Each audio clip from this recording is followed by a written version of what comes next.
21번째 이야기. 일본의 국민 작가 나스메 소세키. 메이지 유신 이후 일본 사회는 각 분야에서 급격히 성장했는데 문학계도 예외는 아니었어. 이 무렵 문단에 새로운 사상을 지닌 작가들이 대거 등장했습니다. 그 중에서도 가장 대표적 인물이 바로 일본의 대문학가 나스메 소세키로 발표한 작품 대부분이 대표작으로 꼽힐 정도로 큰 사랑을 받고 있습니다.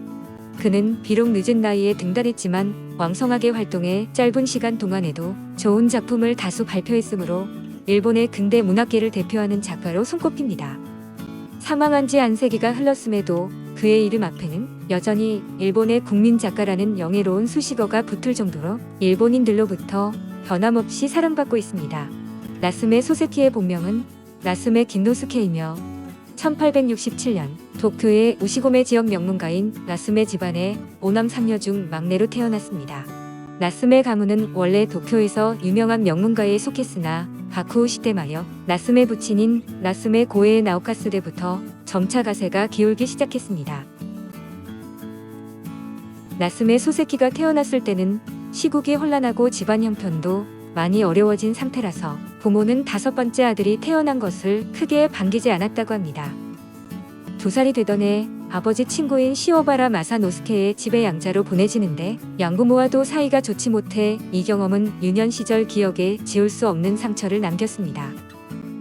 1877년 긴노스케가 10살이 된 해에 양부모가 이혼을 하자 어느 쪽도 따라갈 수 없어 친부모의 곁으로 돌아왔지만 부모는 아들이 돌아온 것을 반가워하지 않았다고 합니다. 심지어 10살에 파양된 그가 나스메라는 성을 다시 사용하게 된 것은 22살이 되어서였는데 양부 시오바라 마사노스케와 친부가 파양 문제로 10년 이상을 계속 다투었기 때문이었습니다. 이 무렵 아사쿠사 근처의 토다학교에 다니던 긴노스케는 한문학에 큰 매력을 느꼈지만 아버지는 한문학을 더 공부하는 것을 허락하지 않아 부자 사이는 더욱 악화되었습니다. 1881년 긴노스케는 중학교를 자퇴하고 한문을 배우고자 사립학원인 위쇼학사에 들어갔는데 이곳과 잘 맞아 유교적 논리관과 동양적 미학관을 점차 확립해갔습니다. 14살 무렵 그는 중국 고전문학에 빠져 본격적인 문학가의 길을 걷기 시작했지만 이듬해에 긴노스케가 그나마 의지했던 유일한 존재인 어머니가 세상을 떠났습니다.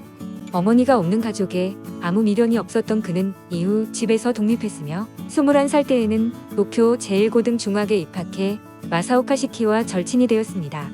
마사오카 시키는 훗날 하이쿠가 일본 문학의 한 장르로 자리 잡는데 큰 공헌을 한 인물로 이때 두 사람의 교류는 나스메 소세키의 문학 세계에 큰 영향을 미쳤습니다. 하이쿠란 575의 17음 형식으로 구성된 일본 고유시가 문학의 한 종류인데 짧은 글귀 안에 많은 의미를 담아내야 하기 때문에 감각적 특징이 두드러집니다. 22살 무렵부터 사용한 소세키라는 별명은 중국 고전 진서에 나오는 고사, 수석 침리에서 따온 것인데 돌로 양치질을 하고 흐르는 물을 베개로 삼는다는 의미입니다. 일본 정부는 국민들이 서구의 선진 문명을 배워야 한다고 주장했는데 나스메 소세키도 서양 국가들을 이해하려면 영어를 먼저 익혀야 한다고 생각한 지식인 중 한 명이었습니다. 그래서 1890년 도쿄 제국대학에 입학하면서 전공을 영문학으로 정했는데 대학 생활 중 특별히 창작과 관련된 활동을 한 흔적은 없으며 졸업 후에는 도쿄 고등사범학교에서 영어를 가르쳤습니다. 처음 영어교사 일을 시작할 때는 마사오카 시키가 주도하는 하이쿠 개혁 운동에 동참하기도 했으나 1895년에는 도쿄의 고등사범학교를 그만두고 에이메현의 한 중학교에 부임했습니다. 그러나 1년 만에 이곳을 그만두고 또다시 구마모토현 제5고등학교로 옮겼는데 구마모토 대학의 전신인 이 학교에서 그는 영국 유학을 떠나기 직전까지 학생들을 가르쳤습니다. 한편 도쿄 제국대학에 입학할 무렵부터 가족이 잇따라 세상을 떠나는 등 그에게는 힘든 날이 계속되어 염세주의에 빠지고 신경쇠약 증세가 나타나기도 했습니다. 극심한 정신적 압박을 견뎌내지 못하고 폐결핵에 걸린 것도 바로 이 무렵인데 요양을 위해 절에서 참선하며 보낸 경험은 이후 그의 작품 세계를 풍부하게 해주었습니다. 병세는 쉽사리 호전되지 않았으나 요양기간을 통해 나스메 소세키의 문학 세계는 점차 성장해 나갔습니다. 1900년 나스메 소세키는 영국으로 유학을 떠는데 영국에서 보낸 2년 동안 그는 작품의 구상이나 집필 활동에 의욕을 보이며 하이쿠와 한시 부문에서 많은 작품을 발표했습니다. 1903년 일본으로 돌아와 도쿄 제1고등학교에 영어교사로 부임했고 동시에 도쿄 제국대학에서 명문학 강좌를 맡았습니다.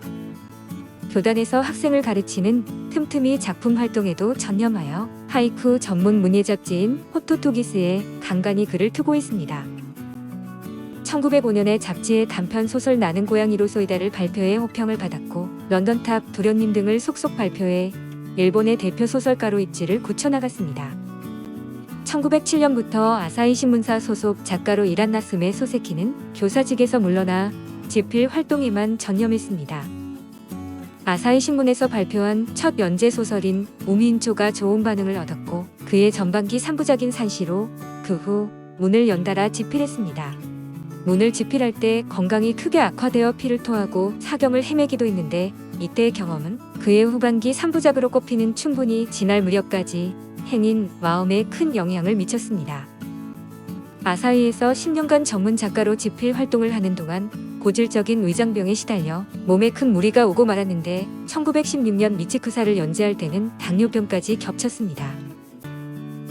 38살이라는 늦은 나이에 소설가로 데뷔한 탓에 그가 정식 소설가로 활동한 기간은 짧지만 활동 기간에 비해 발표한 작품 수는 매우 많은 편입니다. 동서양 문화에 대한 깊은 이해를 바탕으로 인간을 끊임없이 관찰하면서 써내려간 그의 작품은 시대를 초월하여 수많은 사람에게 공감을 얻으며 살아 숨쉬고 있습니다. 일본의 국민 작가로서 식을 줄 모르는 그의 인기가 반영되듯 1984년에 발행된 일본 화폐의 천엔권 모델로 선정되었습니다.